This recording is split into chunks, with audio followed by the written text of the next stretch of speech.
Welcome back. This is All Angles on eNCA. Now to our main discussion in this hour. For the next 20 minutes, we are going to delve deeper into a specific segment of the State Capture Report. That's part one that has been released. Damning findings have been made against SOEs, government departments and senior officials. State procurement processes were abused and the ANC benefited from the proceeds of corruption in some instances. Well, let's discuss this now with the former Chief Procurement Officer, Kenneth Brown, former Asset Forfeiture Unit Head, Willie Hofmeyr, as well as the Principal of the National School of Government, Busani Ngcaweni.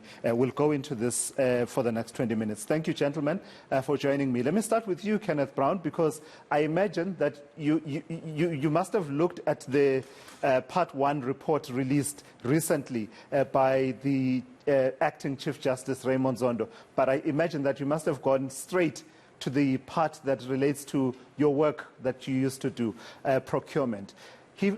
Just give me your key takeouts from it. I see that he flags a number of issues, that there are many potential sources for corruption at the various stages of procurement. But your overall impressions, what jumps out for you in that report? No, look, what jumps out for me from the report actually is getting into the recommendations themselves. And part of the recommendations is actually talking about the establishment of this agency on corruption, right? Yeah. And that's a step in the right direction. But because when I was CPO, part of the conversation was what would be the powers of the CPO, where should it be located, and what is the independence of it, and how can it do its work without any fear, actually, or favor. So that is an important kind of takeaway. But something else that's actually very important around it is also around, we shouldn't also just overemphasize corruption. We must actually emphasize more the inefficiency of the procurement system. And what is it that we need to do to address that particular inefficiency? Because by doing that, over a long run, you're going to deal with the issues around corruption, etc., basically moving forward, putting systems in place, etc. So that's one key kind of element that is very important. The second element is the issue around transparency. Yeah. Transparency in the process is rather important. I mean, we have built systems already that can help, or at least put the groundwork there for that transparency element basically to work, and the monitoring aspects actually around it. But the key issue for me is timelines, because this is a problem. It has been a problem for years. Yes. So when must this be in place is something that I'm grappling in my mind. I'll come back to that question with you, and you're absolutely right. Yeah. It is a problem that has been flagged for many, many years. And as you talk about transparency, Willie Hofmeyr, let me come to you and ask you around securing the integrity of the people involved in the procurement process.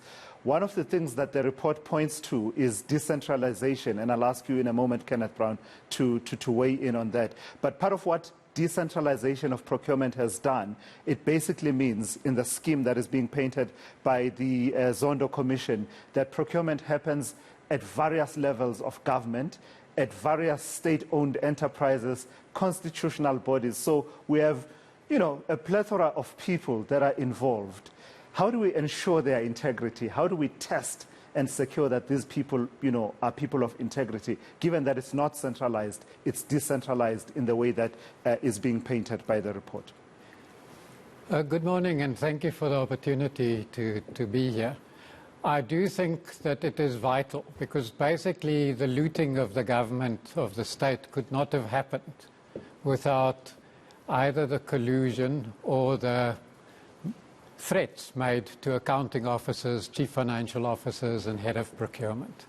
And I think a lot of the time it was not the officials who were at fault, but those who were giving them instructions. Of course, in some cases, I think parts of the state were literally captured by bad people, and I think in those places it became, the looting happened on quite a large scale. My suggestion that I think that we should think about seriously as a country is, if you isolate those three people in the supply chain management, your accounting officer, your chief financial officer, your head of procurement, and you put them through a process we developed at the Special Investigating Unit. We basically ask somebody, that person, about 30 or 40 integrity-related questions. You ask it in front of a little machine called a voice stress analysis machine. Okay. And it gives you an indication about whether the person is telling the truth or not. It's not evidence that you can use to dismiss somebody or fire them or whatever. But if you do it right, you can really find out where the problem areas are by asking questions on very specific areas of the process.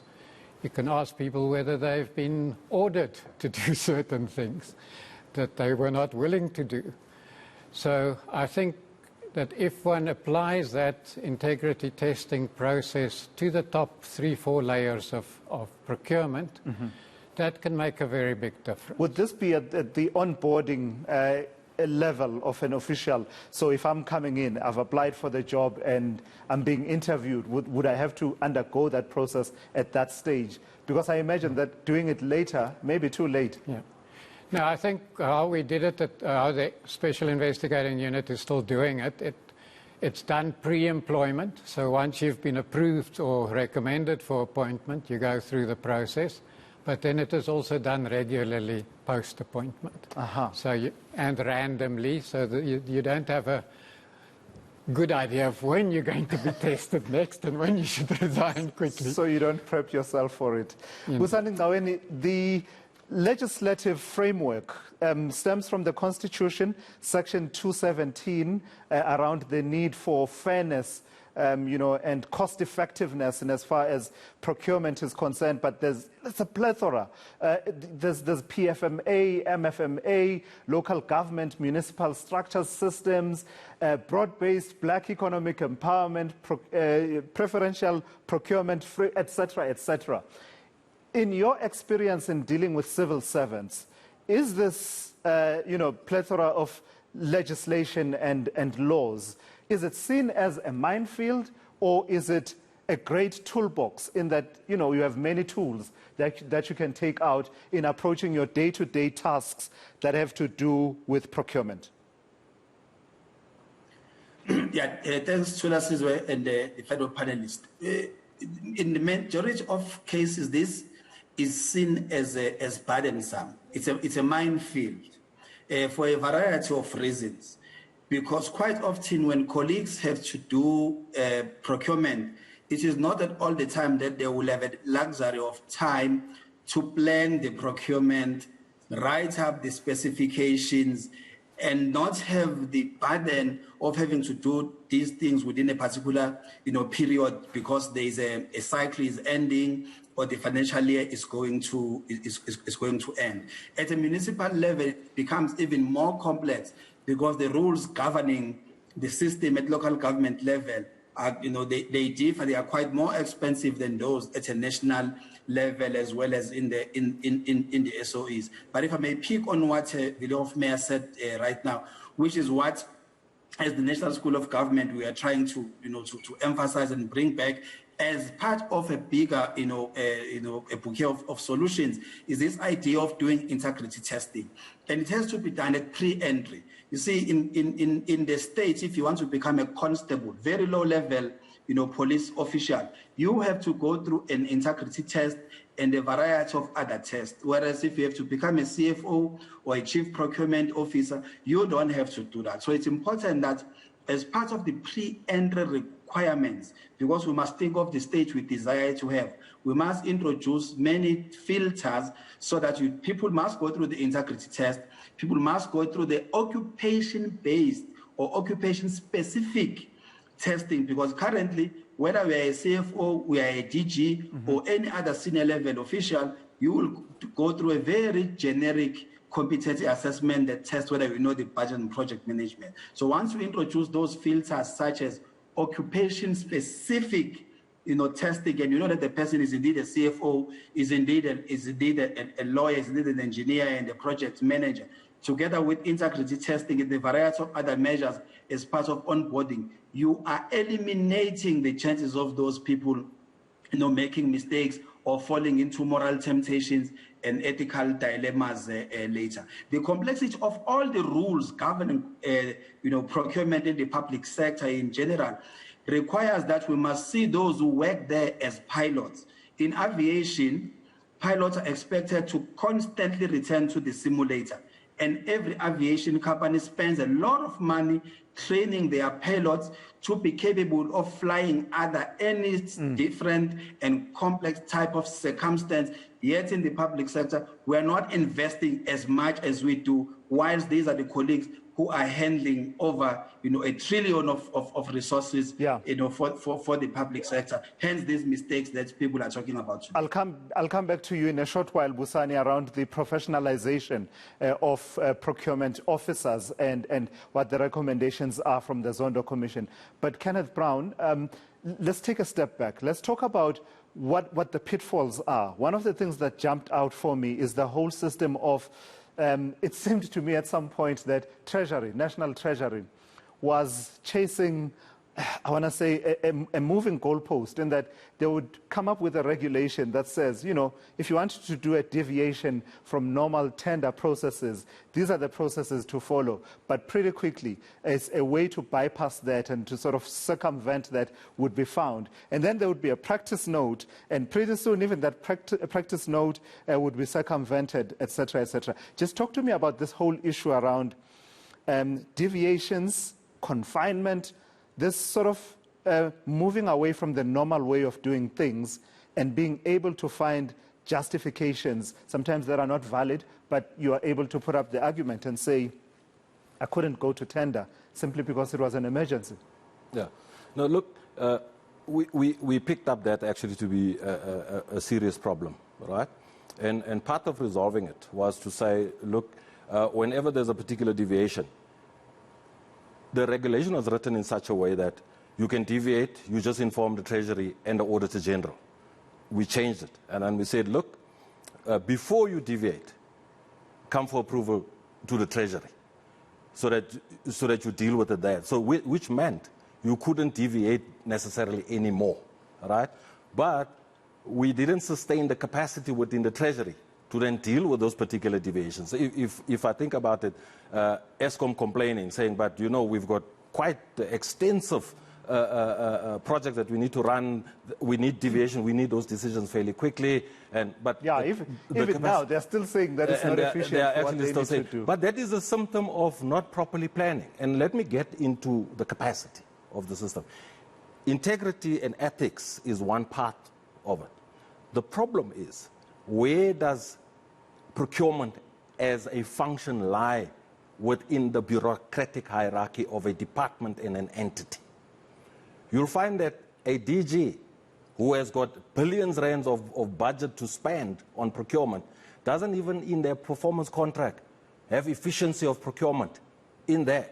Because, and say 50% of this thing is you need to perform in terms of that and make sure that the system beneath you function. Then you go into the people who are actually appointed at the bottom that actually does the work basically for themselves. The system is not professionalized. Some of them are not properly qualified to do the work at the end of the day. So some of these things is there are certain functions within procurement that are important, that needs to be capacitated long before you even come to the tender and awarding the tender. Yeah. Issues around demand management, market research, understanding the suppliers that are involved actually in the supply of the goods that you actually kind of want. Yeah. That is lacking. There's no supplier development in the system. So therein lies the efficiency of the thing. That's one angle to it. The other angle to it is to say our system hasn't modernized over a period of time. Today, you can go on Take a Lot. I'm sitting in front of my computer. I place an order for a kettle. The kettle within 2 days gets delivered at my place. But when you are in government, you must fill in requisition forms. You must ask for 3 quotations. You must do all of that. Yeah. So there's parts where we need to quantum leap and actually then get into the modernization actually itself fairly kind of quickly. Willie Hofmeyr, this is not to say that there aren't ethical and conscientious, civil servants who serve in these procurement systems within government. And I know that you're quite passionate about protecting those particular civil servants. We saw many of them come and testify before the Zondo Commission. But even beyond that, we saw some of them taking huge risks, in terms of their lives, their careers, their families, and their, psychological integrity, etc., to blow the whistle.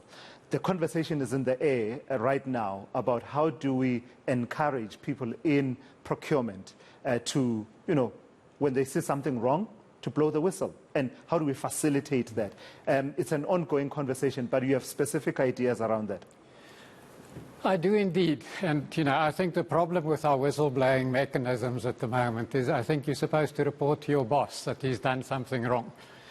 And that just doesn't work. So my suggestion is, and I think the other issue to bear in mind with whistleblowers is that they're often taking huge personal risks. People have now been killed for doing it. So I think that it is important that we need to set up a proper institution, a formal government state body whose job it is to deal with whistleblowers. And my suggestion is, if you look at what institution in the country almost everybody trusts, it's the Constitutional Court. So my suggestion is to set up that whistleblower body run by retired Concord judges, basically. And the Chief Justice, the Deputy Chief Justice can be the ones who decide who will fulfill those functions from time to time.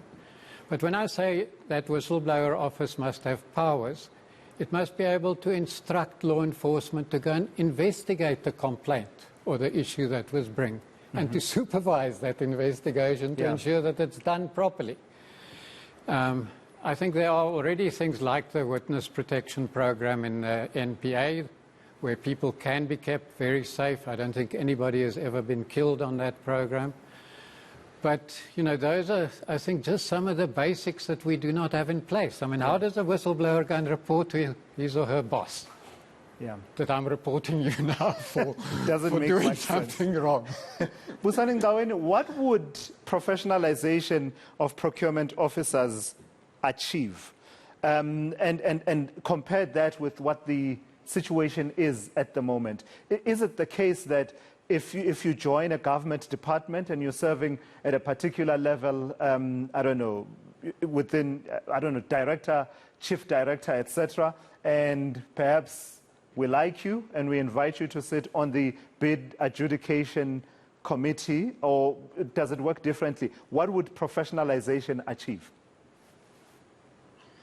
Yeah, it's a fundamental issue, professionalization, and we must look at it as a value chain, because during a procurement process, it is not just officials from supply chain division who sit in the process. It impacts on many people, including those whom they will call clients within the department, the branch that holds the bill on rents that want to go into the market to procure something. So what this thing involves is, number one, who must work in a supply chain management environment? In many instances, people who are there historically are people who are unqualified. For them, working in supply chain means filling in those requisition forms, as Kenneth was saying. There is no understanding of the market. They will not be able to manage the demand. In the state, being the biggest buyer of goods and services, when we issue a tender for ICT products, for example, we must move the markets, just as when at major companies, when they are issuing a tender, for their key products, they move the market. So these officials need to understand what are the goods and the services that the state is buying, understand the markets where these goods and services are being produced and processed, what the unit cost of those goods and services are, and then be able to know that when we are now designing this particular tender, we are designing it for what particular purpose. And we've got many court judgments that are very useful that have actually said it is not wrong to say this tender is reserved for women, but it is wrong to do it post facto. If you did it as part of a design from the beginning, then it is okay to do so. So there's a kind of training that is required by these officials. They must also understand the legalities of it. In many instances, we are spending a lot more time training people to understand treasury regulations, the PFMA and the MFMA, instead of dealing with the aspect that Kenneth Brown was talking about. But of course, if we take the constitutional injunction that when we are procuring, you must be efficient, it says a lot then about those colleagues who are in this space, because they must be trained to understand what the products are, know how much they are in the market, and be able to negotiate those prices. However, the rules may not allow supply chain management officials to be negotiating, prices with potential suppliers, and as a consequence, the suppliers set the price when we as a state ought to be setting the price.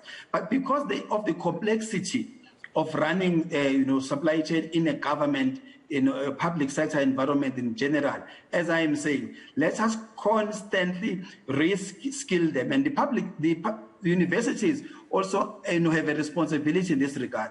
People who work for major corporates, they go to business schools to study MBA. One of the fundamental modules there is operations management, which teach them about supply chain. In the private sector, supply chain meaning understanding the entire value chain of a product, being able to price it, and being able to negotiate with a supermarket how to put your own product in a prime position. In the States, we don't do that. So professionalization means training. It means dealing with ethics and integrity. It means building robust systems that cannot be tempered by individuals. Yeah, and I suppose that would respond to instances such as what we saw at SAA. Dr. Dawa there is one of the anecdotes that is shared within the report at the commission, where he knew that what was being asked of him to sign off on, in as far as that 30% set aside, was illegal and should not have been happening, but he was under pressure. And then one wonders whether he had the ability and the wherewithal and the structures to be able to, effectively put his foot down against his bosses. Kenneth Brown, I'm looking at you because I'm thinking part of what the report is talking about is we went at some point in the direction of centralized procurement to a certain extent until around 2008. Then we decided, hang on, this doesn't work, let's decentralize. So what's your thinking now? To centralize or to decentralize? And what would be the advantages or disadvantages thereof? Look, the design of the system actually is not a problem, right? So you've got close to 1,000 entities in government. As I'm talking to you now, there's a procurement action actually kind of happening. If you were to centralize it, think about the chaos and the bottleneck that will happen in managing those tenders. We already have a problem in the decentralized system where the processes are slow. You see, so already you have a problem. So what needs to happen in a decentralized system are a number of things. I'll mention a few. One, you need to identify these routine things that keeps people too busy on the procurement side. And then say to yourself, these ones, we're going to have a different module of handling that particular kind of procurement, whether it's through ITC, modern ways of purchasing, basically, etc. And reiterators, tools and spanners to fix power stations. You find different ways actually of actually purchasing it there, right? So then you go and then you say, let me identify certain things that gets purchased across all the governments. Let's take cars. And then you say, look, cars, we can buy them centrally. And then all that these guys can do at the decentralized level, they can just place their orders at that central contract, which we have, by the way, in the state. All right? So you could identify more of that and expand quite a lot of that there. But what is important in the decentralized state, we've decentralized without building the capacity at the bottom to manage that decentralized kind of function. Now think about it. If you were to take any corporate, whether it's MTN or whatever, they spend billions of rands on the procurement function so that it becomes efficient. The government, you find that an entity that manages billions of rands of purchasing function matters, that they haven't resourced it properly with the right skills in every aspect actually of procurement. For that matter, if you were to go to these corporates, the CPO is part of the executive in government. The CPO is somewhere low-ranking chief director or director somewhere. So it is not elevated basically as a function. Yeah. So the problem is not necessarily that it is too decentralized. The problem is in that decentralized system, we haven't built the capacity and we haven't structured it to manage that system in that way. I'm fast running out of time, and I do want to give each one of you your parting shots. So, Willie Hofmeyr, your passion is around the issue of testing the integrity at the start so that we know what kind of person we are bringing on board within these procurement spaces, but also the protection and pathways for people to be able to report wrongdoing in procurement as and when they observe it. Right now, you know, I understand that the process President Cyril Ramaphosa intends to take is that he's going to wait until around June, July before giving a comprehensive response of how to move forward with implementing the recommendations of the Commission. Should he be doing that, particularly on this issue? Should he be waiting that long, or have we known these problems all along and it's time to act?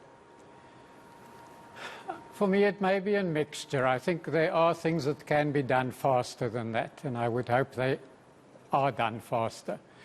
But I think we must accept that when we're going to make significant changes along this line suggested to the way government functions, you do want to make sure that those changes are done properly, correctly, efficiently, that everybody's implementing it. So I think there is, for me, an argument for saying, let's ensure that these things happen properly. Mm-hmm. If I may just add one point that I wanted to make, and that is we must not forget the capture of law enforcement. I mean, essentially, law enforcement is there to act against people who do the wrong things in the state, in the public service, in the SOEs. But we saw that law enforcement is captured unbelievably easily because it's the president pretty much who appoints each and every head of every law enforcement body, and often several levels down. So if we want to prevent state capture from happening again in the future, I think we really need to look at the way some of those presidential appointments is made, apart from the integrity testing, but just on competence, all those sort of issues. Yeah. That threat that law enforcement will come for you if you deviate from the ethical way of doing things should always be present. As I was telling you that you used to strike fear when you headed up the AFU all those years ago. Busani Ngcaweni, your parting shots.